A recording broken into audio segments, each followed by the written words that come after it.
How's it going, everybody? This is Sean with Panasonic, and today I'm giving a quick first look video on the brand new Panasonic SoundSlayer soundbar.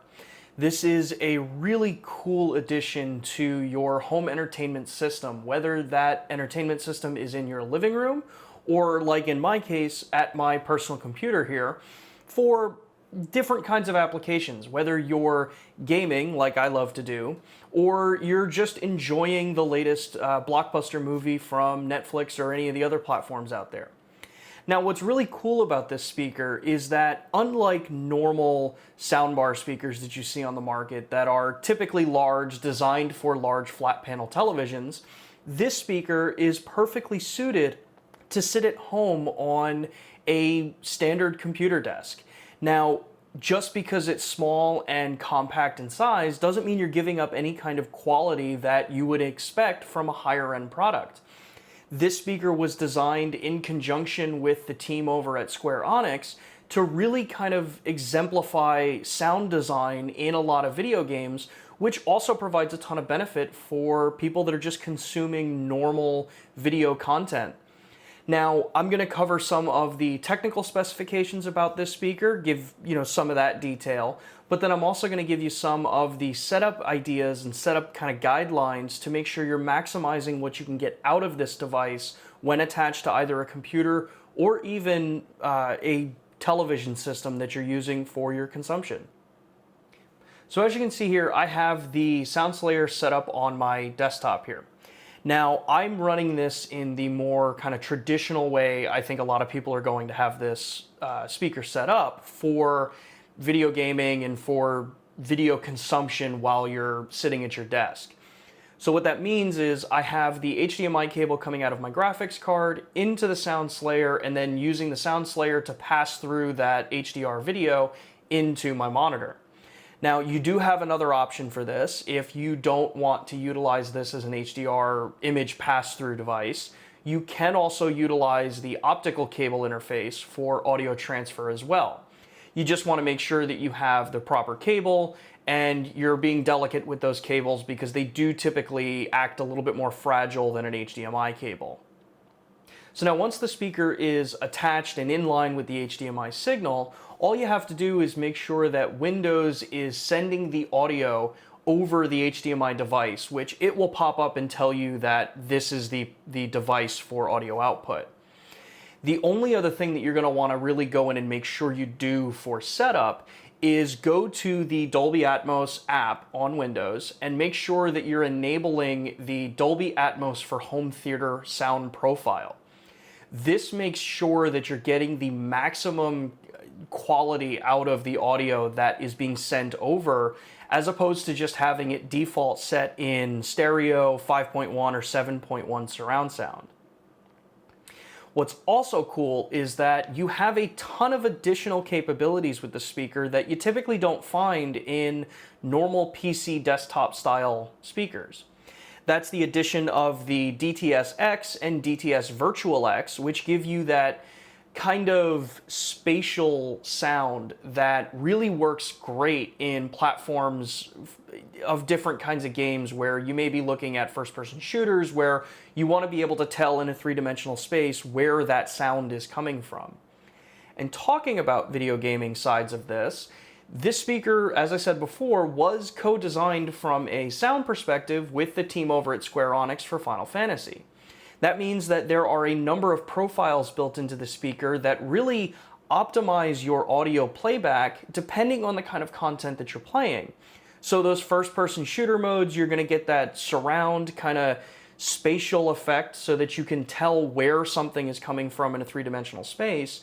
But then if you're listening to a cutscene in a game that has more of a, vocal forward kind of content, you can make sure that clear audio is turned on so that you really hear every word that's being said in crystal clear audio.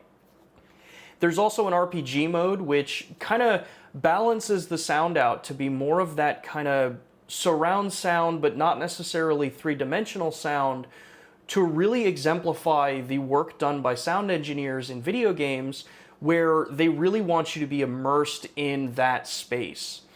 All of this is done in the speaker. You have a remote to be able to go in and change between games, cinema, music, or surround.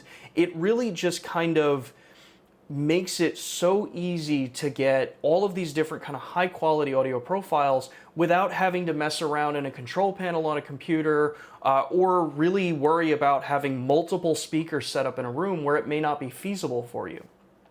So kind of the last thing I want to cover here is the technical specs. So what is in this speaker? Now, the SoundSlayer is a 2.1 channel three-way speaker design. It's got a 4 centimeter full range speaker, two 1.4 centimeter tweeters, and a 16 centimeter subwoofer. So you're getting a ton of power in this small compact package that again fits perfectly on my desk. It has the ability to do 4K HDR pass-through, like we said before. So if you're using this, say, in a living room and you're coming off a Blu-ray player to project HDR video onto your TV, you're not going to be cut short in the image quality side of it just because you have something in line with it. The SoundSlayer also does have Bluetooth capabilities, so even if you're not using this for PC audio or television audio, this does also act as an awesome speaker for just music playing around in your home when you're not working normally with video and content. It has the optical interface like we said before. It has one HDMI in and one HDMI out that does also support ARC.